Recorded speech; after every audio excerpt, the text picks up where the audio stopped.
Hello दोस्तों, जय हिंद। मैं advocate Shah Faizal, citizen judicial classes से आज आपके सामने सुप्रीम कोर्ट का एक बहुत महत्वपूर्ण निर्णय लेकर आया हूं, जिसमें सुप्रीम कोर्ट ने हाई कोर्ट द्वारा दोषी घोषित किए गए व्यक्ति को बाइज्जत बरी किया।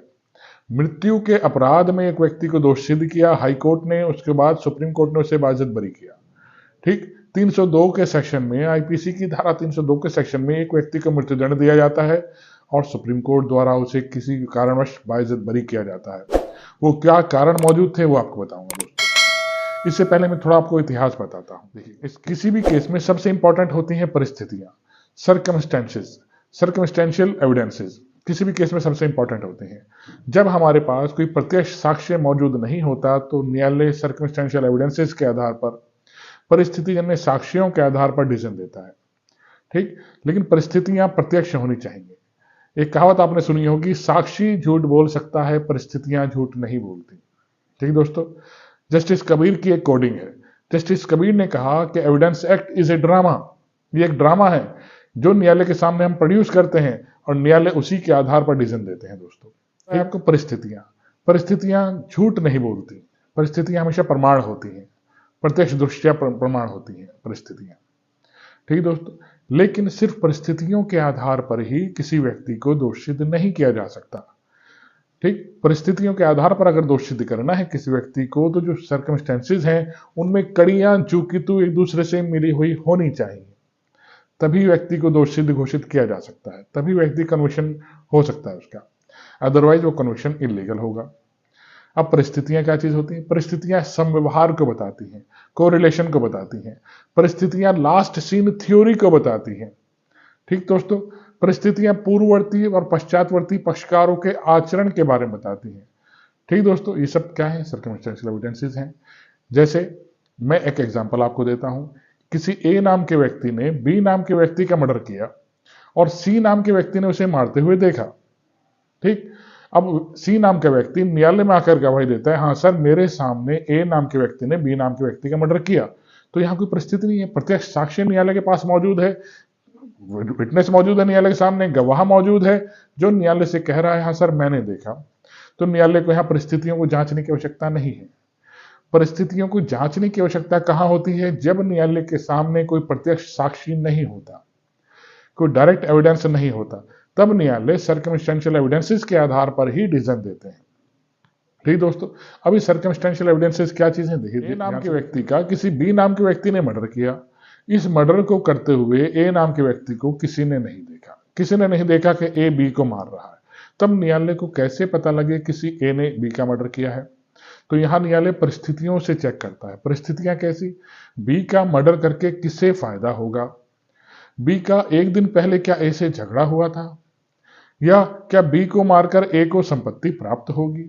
किसे फायदा होगा बी को मारकर? ये सब क्या है? परिस्थितियां हैं। बी ने ए को मारने की धमकी दी थी, इसलिए ए को पहले मौका मिल गया, उसने बी को मार दिया। ये क्या है? परिस्थितियां हैं।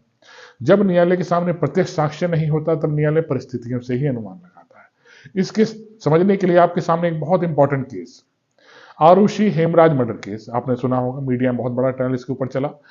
ठीक, गाजियाबाद कोर्ट ने सिर्फ परिस्थितियों के आधार पर, परिस्थितिजन्य साक्ष्य के आधार पर हेमराज के मर्डर के इल्जाम में प्लस आरुषि के मर्डर के इल्जाम में उसके माँ बाप, आरुषि के माँ बाप तलवार दंपति को दोषी घोषित किया था।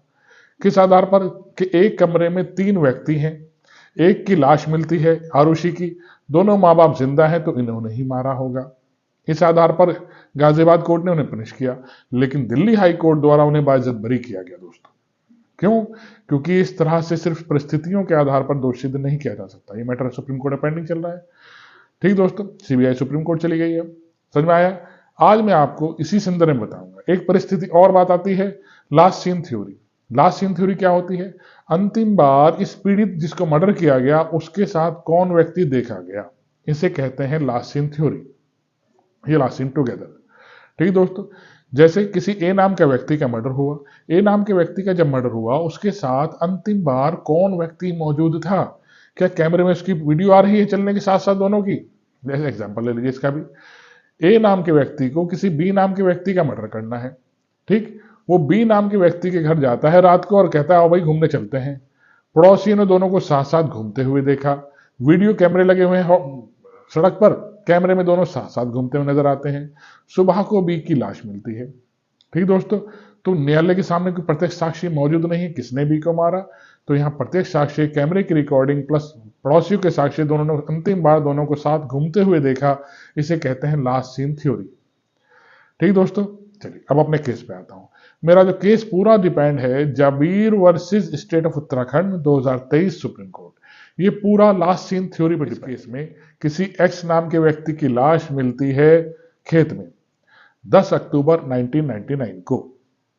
एक्स नाम के व्यक्ति की लाश मिलती है और उसके घर वाले एफआईआर कराते हैं और किसी ए को एक्यूज्ड बना देते हैं। ठीक, एक को एक्यूज क्यों बनाते हैं? क्योंकि एक गवाह बताता है कि मैंने देखा कि एक्स के साथ अंतिम बार ये व्यक्ति मौजूद था, मैंने देखा दोनों साथ घूम रहे थे एक दिन पहले और सुबह को उसकी लाश मिलती है खेत के अंदर। ठीक, तो वो कहता है विटनेस मैंने देखा दोनों साथ साथ घूम रहे थे। इसने मारते हुए नहीं देखा ए को, एक्स को नहीं देखा, लेकिन ये कहता है मैंने देखा एक्स और ए दोनों साथ साथ घूम रहे थे। ठीक, पीड़ित और एक्यूज्ड दोनों साथ साथ घूम रहे थे। सुबह को पीड़ित की लाश मिलती है, तो कहता है मैंने दोनों को साथ साथ घूमते हुए देखा। इसी के आधार पर, लास्ट सीन थ्योरी के आधार पर इस व्यक्ति को दोषी कर दिया जाता है ट्रायल कोर्ट द्वारा। ट्रायल कोर्ट में इसे दोषी घोषित कर दिया गया। यह हाई कोर्ट में अपील करता है, उत्तराखंड हाई कोर्ट में। उत्तराखंड हाई कोर्ट भी इसी को कन्विक्ट करता है, इसी को दोषित करता है, एक्यूज्ड को ही, कि हाँ लास्ट सीन थ्योरी के आधार पर आपको दोषित किया जाता है। कि प्रत्यक्ष गवाह मौजूद है जो कह रहा है कि इसने देखा कि अंतिम बार आप दोनों साथ घूम रहे थे। क्लियर दोस्तों, ये व्यक्ति एक्यूज्ड अपील करता है, ये क्रिमिनल अपील फाइल करता है सुप्रीम कोर्ट में, Jabir and other versus state of Uttarakhand 2023 supreme court. अब सुप्रीम कोर्ट सारे एविडेंसेस खंगालता है, गवाहों के बयानों को भी देखता है जो बताते हैं कि उन्होंने एक दिन पहले एक्यूज्ड के साथ पीड़ित को देखा। ठीक दोस्तों, पोस्टमार्टम रिपोर्ट को भी देखते हैं। पोस्टमार्टम रिपोर्ट बताती है कि लाश मिलने के 2 दिन पहले इस व्यक्ति संभवतः इसकी मृत्यु हुई है, यानी 10 अक्टूबर 1999 को इसकी लाश मिली। संभवतः है कि इसकी मृत्यु 2 दिन पहले हुई होगी, पोस्टमार्टम रिपोर्ट ये बताती है। अब न्यायालय गवाहों के बयान, पोस्टमार्टम रिपोर्ट को देखता है, दोनों में कॉन्फ्लिक्शन है, दोनों में विरोधाभास है। गवाहों के बयान कह रहे हैं कि हमने इसे एक दिन पहले पीड़ित के साथ देखा एक्यूज्ड को। पोस्टमार्टम रिपोर्ट कह रही है कि लाश मिलने के 2 दिन पूर्व इसकी मृत्यु हुई होगी। तो दोनों में अलग अलग हो गया। मैंने आपको क्या बताया, सर्कमस्टेंशियल एविडेंस की कड़ी मिली हुई मौजूद होनी चाहिए। अगर कड़ी नहीं मिल रही है तो न्यायालय उसे बरी कर सकता है। इस केस में भी यही हुआ। इस गवाहों के बयान अलग हैं जो बता रहे हैं हमने एक दिन पहले से देखा पीड़ित के साथ घूमते हुए, और पोस्टमार्टम रिपोर्ट कह रही है कि संभवतः इसकी मृत्यु 2 दिन पूर्व हुई है। बयान अलग अलग हो गए ना, पोस्टमार्टम रिपोर्ट अलग और गवाहों के बयान अलग। तो इस केस में सुप्रीम कोर्ट ने अपने पूर्व के निर्णयों का भी सहारा लिया। पूर्व के निर्णय एक था तमाशो बुरोनो versus state of Uttar Pradesh, important case था ये भी। ठीक, एक केस और था सुप्रीम कोर्ट ने Rambakhsh versus state of Chhattisgarh supreme court का, ये भी महत्वपूर्ण निर्णय था जो लास्ट सीन थ्योरी को ही बता रहा था। इसमें भी कहा गया लास्ट सीन थ्योरी के आधार पर किसी को दोषी तभी किया जा सकता है जब पूरी परिस्थितियां उस एक्यूज्ड के अगेंस्ट में हो, तभी उसे दोषित किया जा सकता है। ठीक, सिर्फ लास्ट सीन थ्योरी के आधार पर और कोई साक्ष्य एक्यूज्ड के विरुद्ध मौजूद नहीं था इस केस में, Jabir versus state of Uttarakhand में सिर्फ लास्ट सीन थ्योरी के आधार पर दोषित नहीं किया जा सकता। और उसी लास्ट सीन थ्योरी में भी कुछ कन्फ्लिक्शन था, गवाहों के बयान कुछ कह रहे हैं और पोस्टमार्टम रिपोर्ट कुछ कह रही है। तो इस केस में लास्ट सीन थ्योरी देखिए क्या है। Last scene theory section 7 evidence act में समझाई गई है। मैं पढ़ता हूं, आप ध्यान से देखिएगा। Facts which are the occasion, cause और effect of fact in issue. Facts which are the occasion, cause or effect, immediate or otherwise, of relevant facts or facts in issue or which constitute the state of things under which they happen or which afforded an opportunity for their occurrence or transactions are relevant। ठीक, कड़ियां मिली हुई मौजूद होनी चाहिए। अगर कड़ी जरा सी भी संव्यवहार जरा सा भी टूटा हुआ है तो इसको लाभ एक्यूज को दिया जाना चाहिए। इस केस में न्यायालय ने देखा सिर्फ लास्ट सीन थ्योरी जो बता रही है कि एक दिन पहले उन्होंने एक्यूज ने पीड़ित के साथ घूमते हुए देखा, और पोस्टमार्टम रिपोर्ट बता रही है कि हत्या हो सकता है 2 दिन पूर्व हुई हो, लाश मिलने के 2 दिन पूर्व हत्या हो गई हो, संभवतः है। तो दोनों में अलग अलग था। इसमें सुप्रीम कोर्ट ने 302 के मुकदमे में इस एक्यूज्ड को बाइज्जत बरी किया, जिसे उत्तराखंड हाई कोर्ट ने दोषित घोषित किया था और इसे कन्विक्शन ना मानते हुए इस एक्यूज्ड को दोष मुक्त घोषित किया दोस्तों सुप्रीम कोर्ट ने। ठीक दोस्तों, तो क्या समझ में आया कि सिर्फ लास्ट सीन थ्योरी के आधार पर दोषित ना किया जाए। आशा करता हूं दोस्तों मेरी वीडियो समझ में आई होगी आपको। आई है इसे लाइक और सब्सक्राइब कीजिएगा दोस्तों। जय हिंद। धन्यवाद दोस्तों।